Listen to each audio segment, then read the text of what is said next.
Hello, hello, hello, Angie. Welcome back to At Home, the podcast. We're glad that you joined us. Sitting around the table today, it's a little different today. Angie, you and I are the only ones in the room from the normal crew. We've kicked out Brant and Dustin. Not that we don't love them. No, we'll bring them back next week. But we wanted to do something just a little bit different today. So, Angie, explain to us about this conversation that we're about to have. Yes, we've invited a special guest on the podcast. We love these special guest opportunities. And so Rhonda Schrock, welcome. Thank you. Yes. Thank you so much. We invited Rhonda here today, and there's a couple layers to this. Number one, we want to talk with Rhonda about this whole idea of at home. We love at home conversations, like real life conversations. But the second is our MOTS group, which is our MOTS stands for Mothers of Tots to Teens. They meet here on Thursday mornings, and you're going to be one of their special guest speakers next week. And so we offer this up to have them listen to if they can't be part of that conversation. So there's kind of a two-layer here, but I'm excited to have Rhonda. Thank you so much. Yeah, and that's kind of where we're going to go with this conversation today. So I've known Rhonda for quite some time. I was thinking about this today. I think I really got to know you sitting in Main Street Coffee Shop years ago. And when I say years ago, I think we moved to this area in 2007. Okay. And you would often, I don't know if it was right at that time, but you would often find yourself writing in the coffee shop and struck up different conversations. Found out we had some mutual connections from your family side and some friend that I had growing up. And and then our families became friends, and I hang out with your husband. And so I've known Grant and Rhonda for quite some time and have come to appreciate them. And Rhonda has a lot that she has that can be helpful to conversations surrounding the family. Yes, and so give us a little bit of background on your family. Kind of tell us a little bit like your whole, who's involved in your family, and a little bit of background where you came from and what you do today. Yes, well, I grew up in Kansas. I was a wheat-fed prairie girl, and somehow made my way up here where I met my husband, who grew up here locally. I always thought in my girlish daydreams that I would have a nice, even mix of girls and boys. Well, 4 boys later, and 1 dog that was a boy. Yeah, there you go. You are outnumbered. Yeah, it's not been even, but it's been very nice. So we do have the 4 boys from 35 down to 18. So we've been in the Wanee school system for absolutely ever. We will finish that up this summer. You need to throw a party for yourself. I know. It's true. And the boys girl party of 1. Yeah, exactly. Yeah, I've been afloat on an ocean of testosterone for 37 years. So, yes. So your boys, they spread out around the country, and you and Grant are here. And tell us a little bit of background of like kind of what your heartbeat is for the family and what you do kind of on a regular. You mean professionally or both? Personally? Both. Well, when our youngest son was born, he was a huge surprise to us. Man plans and God laughs, right? Yep. So we had the 3 boys, and the oldest one was 16 and a half, and we were having a baby. I was almost 40, like 39, and it was not what we had planned, but it has been an absolute delight.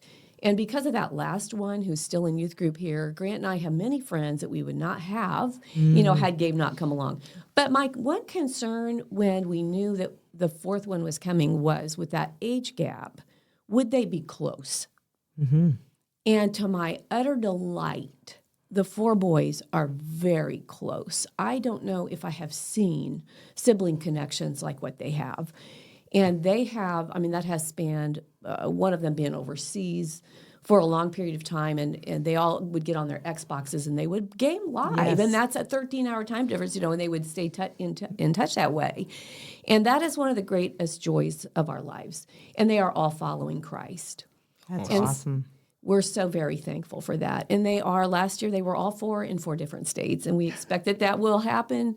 That will happen again. It's just probably how it's meant to be, because they're meant to go out and do things that Grant and I can't do, and we've sent the arrows out, and we will never clip those tail feathers. I love that you talked about your family first, because a lot of time people think, well, that's not my professional job. Family is not my job. It is your job. It's your life. Whole thing. It's the whole. The whole, yeah. It's the whole thing. I have a question because you said something there, and this isn't even necessarily where I thought we'd be going, but you said something I think is really important for parents today to know. You said we've sent them out. I think there's this idea, especially in a community like ours, Wani, where it's like you have so many generations that live here. There's this idea that we're just going to keep everybody nice and close right here. And sometimes that might be what you're called to do. But how did you get to the point where you were saying as a mom, it's okay? Go fly, be who you are. And while that might be a sacrifice to us, because we would love to see you every day, Yes. we're okay with sending you out into the world. How did you guys get to that point? Well, when Jameson, our second son, graduated from high school, college was just not for him. He tried one semester and hated it. And so he went to a factory as a high adrenaline ADHD kid, working at a quilting machine in a windowless room for months was sheer torture for him. And so he began to just try. He tried a lot of different things in an effort to find something, a door that would open, something to do. And I could feel his anxiety level just rising. And one night, I could tell he was about at flood stage. And I just finally looked at him and I said, Jameson, what if you would stop all the things that you're trying, except for your day job? And as a family, we would fast one meal a week and see what God's will might be for your life. And I can still see the look on his face because I looked at him that day and I said, do you have peace? With everything you're trying right now, do you have peace? And his face just fell and he said, no. Well, what if we fast? And so for weeks, everybody but the youngest one who was too little, we would fast one lunch a week. And very quickly, the door opened for the world race, which was perfect for him because he was suddenly preparing to go out and see the world. And so he left with Adventures in Missions, and he was all over the world. And I knew that that was a complete and total answer to prayer. And so that gave me so much peace and excitement and joy and happiness. Mm-hmm. And as he traveled, we had a huge map on the wall, and we would track the team's movement. So when they moved from country to country, another piece of yarn and a pin would go. And so all of a sudden, our eyes were open to the plight of refugees in Greece. Mm-hmm. You know, it began to change our worldview. Mm-hmm. And so that was powerful to me in learning the joy of letting go. And I remember thinking distinctly one day, God can be everywhere on the globe that I cannot as a mother. And there were some, tricky situations that the racers were in. And yet I had so much peace and I really did not worry about it much at all. And so after that, while he was gone, Kieran, our third son, went to the baby center in Kenya over spring break his junior year. And it hit me like a sledgehammer. The 6 of us are on 3 different continents right now. And that was overwhelming to me. I was so happy. Like, how have we come here where God has put our family, even temporarily, on 3 different continents? These are arrows who are meant to be sent out. Mm-hmm. Oh, you raise your kids to have purpose and to go make an impact. Yes. Yeah. But there's a huge side of this that I just love what you did. You didn't just send them out, but you did the job at home that God asked us to do, is to build that support. And that support doesn't necessarily come with presence. It comes with prayer.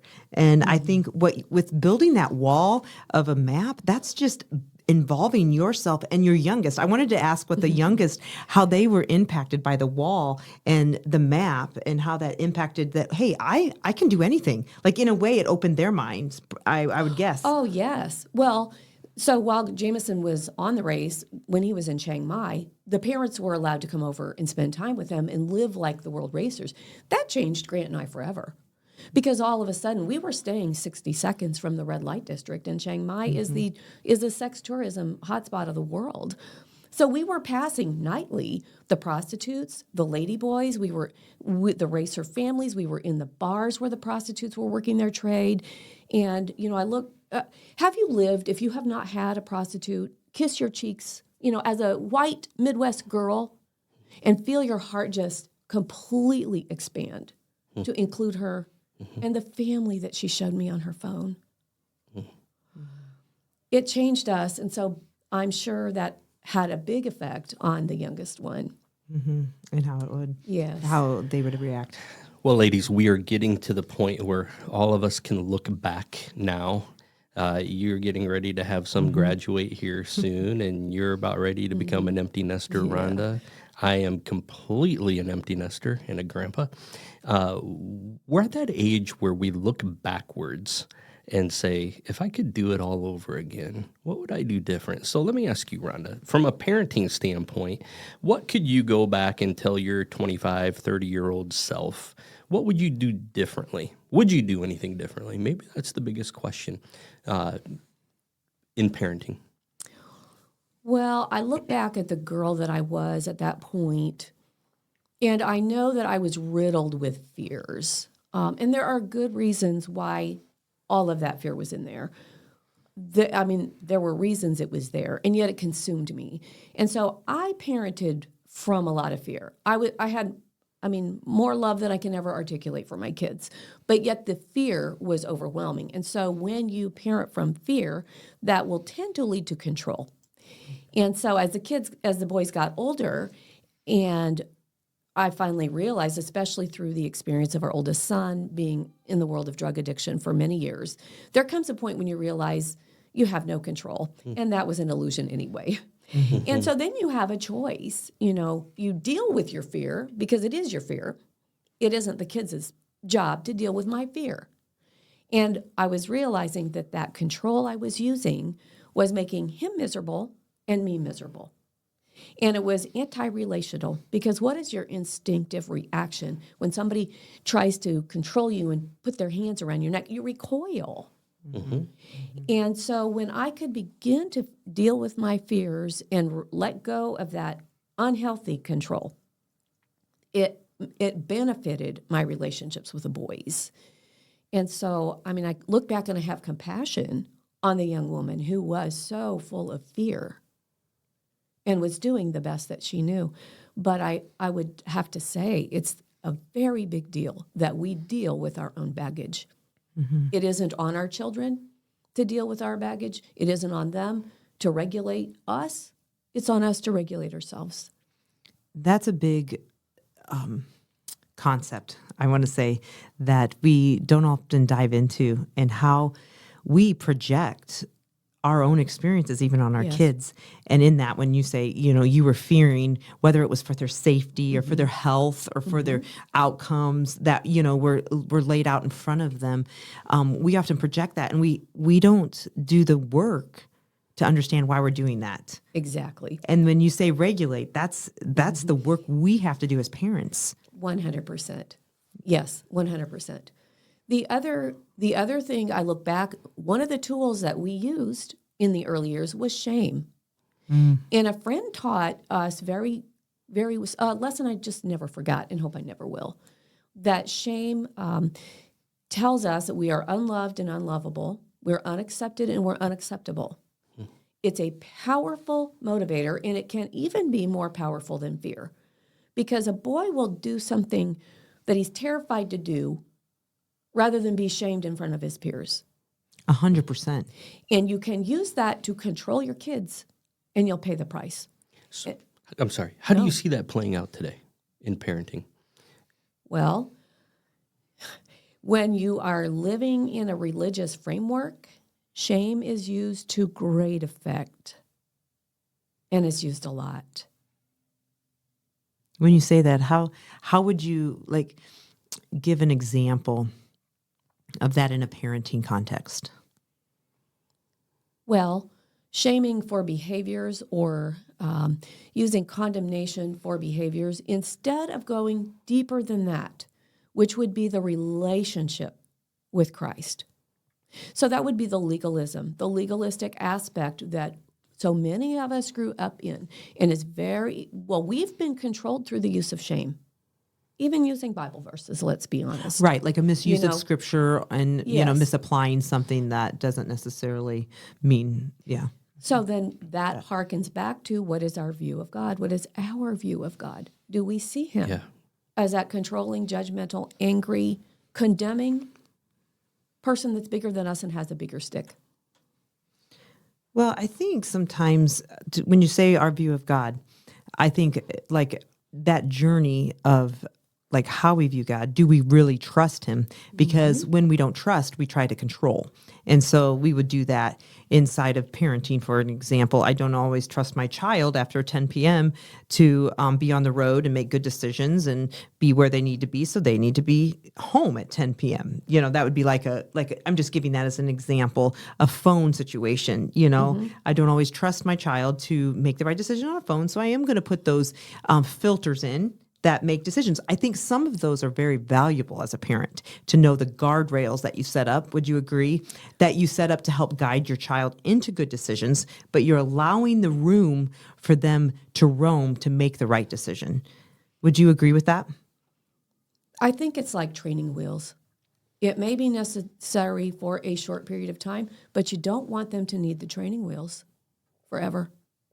You want them to learn to govern themselves, to be self-disciplined, to have the kind of character that will keep them from making those choices.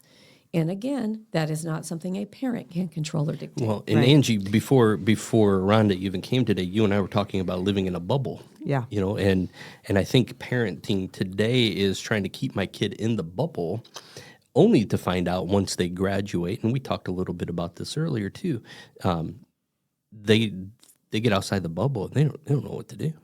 They don't know how to live life. They don't know how to respond to life. Was everything I was taught wrong? Because I never experienced life outside the bubble. Sometimes I think we protect our kids so much that we don't allow them to get the bumps and the bruises and the scrapes along the way and learn the lessons that are required. Yeah, and I think exactly what you're saying, like the bumps and the bruises, that means a little bit of failure, a little bit of hurt, a little bit of maybe not accomplishing what they set out to do because, they realized they didn't give their all, or they did, like even simply on a test, like, well, I don't like this seat. Well, did you study or did you do the work that you're supposed to do? I'm not here reminding you over your shoulder to study. I'm just giving those simple examples. And so I say this, when you look back and you think that like the fear that kind of riddled you, like how did you learn, maybe take a concept of how you learned to regulate yourself so that you can allow your child to experience life the way that they can learn, like life in a way that they can learn to make the right decision? Well, frankly, for me, it took a lot of professional counseling and therapy because, like I said, there were reasons that fear was there, trauma, that kind of thing. Yeah. And so until I began to deal with that, that's when I realized that my view of God was very skewed. And I went to the mat with him and I fought long and hard. I was very angry. And I saw his humility during that season because he stuck right with me as I raged at him and fought through these issues with him. But it was because of that struggle that I learned for myself, not because of what anybody told me in church or anywhere else, who God was and what he thought of me. And until you know that answer for yourself, you will be open to fear. That question has to be answered personally in your own heart. I think Chris and I would say that the value of counseling and the work that counseling does to get you to that healthy point and that healthy answer is worth it. And I don't know if, for some reason, like we look down on like the person that has to sit with somebody to walk with them through that has a better viewpoint that can see outside of the struggle is so valuable. Like Everybody needs a counselor. Yeah, it's so valuable. So I break that stigma. Yeah, and I say that. So let's take another like kind of a detour with this question on, if you could tell yourself, okay, so you talk about the fear in parenting. So what could you tell yourself in marriage, looking back, saying, maybe I could have made these decisions differently or done something differently? What would you tell yourself at that stage as well? Like, how would marriage come into that picture? Well, I mean, we both came into our marriage with a lot of baggage. Again, there were reasons why that was there, and it very much affected our relationship. Very much so. the key for us has been we each work on our own stuff. Grant has worked very hard on himself. I have worked very hard on myself. And it's the only way that we have been able to grow together. Because if he was the only one working or I was the only one working, it wouldn't work. And as we began to learn different ways of doing things like the use of shame, we would go to our boys if we realized we had screwed up and we'd say, well, we're really sorry. Please forgive us. This is what we were doing wrong. This is what we know now. And we would teach them as we were progressing. But as far as marriage, again, it isn't on my husband to regulate me. It isn't on him for me to deal with my stuff. That's my job. So that's the bottom line, I think, for us. We both worked on our own stuff. And take the ownership of what you can do for the marriage. Take the ownership of what you can do to make the marriage better, what you can do to change the relationship. And that's what you're saying is own it and own your own problems. At the same time, own the opportunity to feed encouragement, to feed life into marriage, because we all have that choice. It's all on us individually. And like you said, you grew together, like kind of opposite, but you grew together in that experience. Well, and again, I can't control him. He can't control me. And we run into a lot of trouble when we reach for control. And we can use shame on our spouses. I'm laughing because I know exactly what Dan would say. I was going to say, why did you turn and look at me? I'm just laughing. No, because as a male. I was just going to say, I'm the guy in the room, right? Yeah. Well, Dan would say we have a lot of those step-up conversations, like for some odd reason, as a woman, he would call it, we joke about it, but like you can't be the Holy Spirit for your husband, Yes. But I'm just saying it's a real thing that happens in marriage and in Christian marriages that want the best for the other, but we often get so controlling and saying like, well, if you did this, and that's what I say, step up. It's a little nicer way to say it, right? It's a little more palatable. It goes down a little easier.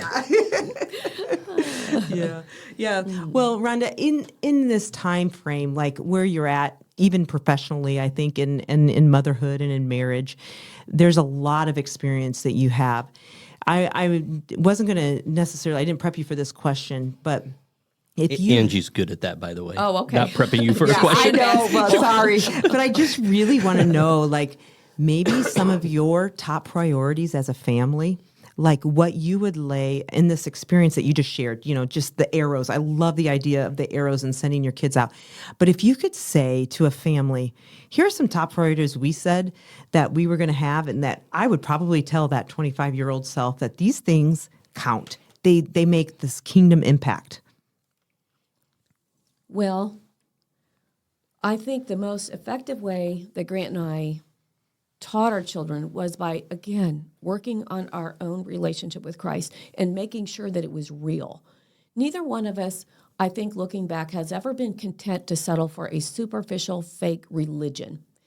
So we can actually inoculate our kids against the real thing by feeding them religion. And that's the last thing we wanted.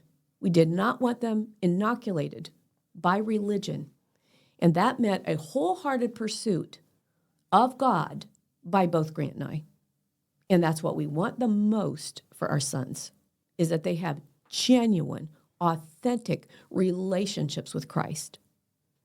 None of this religion. And so in that, we're happy to see them go outside this religious bubble and actually doing the things that God has put in them to do. Yeah, absolutely. Well said. If I could ask a question of families today, the question I would ask them is, what are you chasing? We are chasing. Families are chasing something. The question is, what is it? I think we spend the first 20 years raising our kids, and we have them chasing identity, maybe in some ways, and in many ways, it's a false identity. We say, "Hey, you are going to make it to the major leagues. Hey, you have this kind of skill set. Let's chase it, chase it, chase it, chase it." And listen, as a 3-sport athlete, athletics were not wrong by any means, but keeping all things in balance, it's not your identity, because then what I'm seeing happen is you're getting 20-year-olds going off to college, and then parents start to say, I wish they would chase the right things. But we just spent 20 years telling them, chase this. And then we hope that they're just going to flip on a dime and then take the rest of their days to chase the Lord. Boy, right? that's such Isn't a great that? point. And I just I wish 20-year-old parents today, 30-year-old parents today could grasp this concept of what are we chasing, because this little race we're running with our families and our kids in our home is so small compared to the remainder of their days. And I'm afraid that for too many families, they're going to look back and say, we chased the wrong things and now I can't get my kid back. That's powerful, and I think it's so true. It's so true. So again, what are the parents hungry for? It's going to start with the parents. It does. What are you hungry for? I love what you said, that when you said a priority, when I asked you about the priority, you said our number one priority was our relationship with Christ, Grant and I's. Yeah. And that is so true, because it is the outflow of that relationship that affects how you parent, but it also affects how you handle the things that come against you as a family, the struggles, the setbacks. Because when we're all going to get those things. We're all going to have those in our growth process and our time. And tomorrow we could have a challenge come up. We could have a health crisis, different things that come up. But what you're saying is our number one priority was our relationship with Jesus Christ, who he was, how he was interacting with me personally and with your husband, but then how we were doing it as a family together. And in that, you're able to handle the hiccups, right? Yes. The send-offs a little easier, knowing that you're sending off your son across the world and into a world that's owned by God and run by God, and you're trusting him with him, and you live with that mentality. Is that's my number one priority, and so it changes everything in how you make decisions. It does. And so the chase becomes God, not the identity or the job or the sport or that kind of thing. I really recommend, like, that priority for most families should be our number one priority. This is a universal truth. I mean, if you think about this idea, even our solar system this is a beautiful picture. We revolve around the sun, right? But if the sun doesn't have its proper place and the earth took the sun's place, we would not, everything would be off balance and it wouldn't work. And I think that same principle is true. If we don't put the Son of God in his proper space and let everything else revolve around it, you won't have balance. I think the universe tells us a great story. It's a great illustrative work. But the question is, what are we chasing, or what are we allowing our lives to revolve around? That's because so you good. get off balance and everything goes to pot. Everything goes to pot. Well, so when that is your orientation, when that is your goal and that's what you're chasing, your children, you cannot trick them. You can't fool them, and they know. So they watch you handle the stuff that life throws at you, right? How you react, how you respond, even if you don't get it right all the time. You don't have to be a perfect parent when you are following the perfect parent. Mm-hmm. Amen. And I think being aware of the things that we do wrong, like you said, being open and honest to go into your kids and living out your life in front of them, knowing, hey, I'm sorry, I didn't do that right. That's huge. I can't overstate how enormous that is. That is a relationship restorer. That is how you repair. When you have a breakdown of relationship with one of your children, that genuine apology begins to reconnect and build that bridge. But then you've got to follow it with action. Mm-hmm. Mm-hmm. And they will know it in a minute if it's fake. Mm-hmm. Oh, yeah. Good stuff. Oh, man. As far as when you go into this whole reality that you're living now, your 18-year-old's ready to go out the door. I know. We're going to miss him, by the way. We love Gabe. So, like, what will be, I just ask you, what will be not only your priority in this time and frame, like moving to a new season of your life? What do you see, like, filling your time? Like, how do you see as a family, like, filling your time as a mom? Well, our boys actually call home a lot. They call home frequently, which Grant and I are just thrilled at, and they pick our brains very often, wanting wisdom. And I just sometimes marvel at what comes out of my mouth. And I say to Grant, I mean, the fact that I have this to give them, it's what I craved so much when I was young. But I mean, in tending to them in that way, that's still a priority. But God has opened other doors for me. I work, for my husband in his office, but I also have a platform I never could have imagined. And so weekly I'm writing and I'm speaking on the radio to millions of people, sharing much of this. I try to lace it with so much grace and remembering that our listeners are a very wide-ranging, diverse group. But it's such a privilege to me to have that platform, and I expect that will probably just continue to expand, and the boys are all so supportive. That's one thing that strikes me so much about our children. Everybody is so supportive of one another and so excited when one of them succeeds or has something, Jameson gets a great audition or whatever. They're so supportive of one another and of us, and it's lovely. That's great. That's great.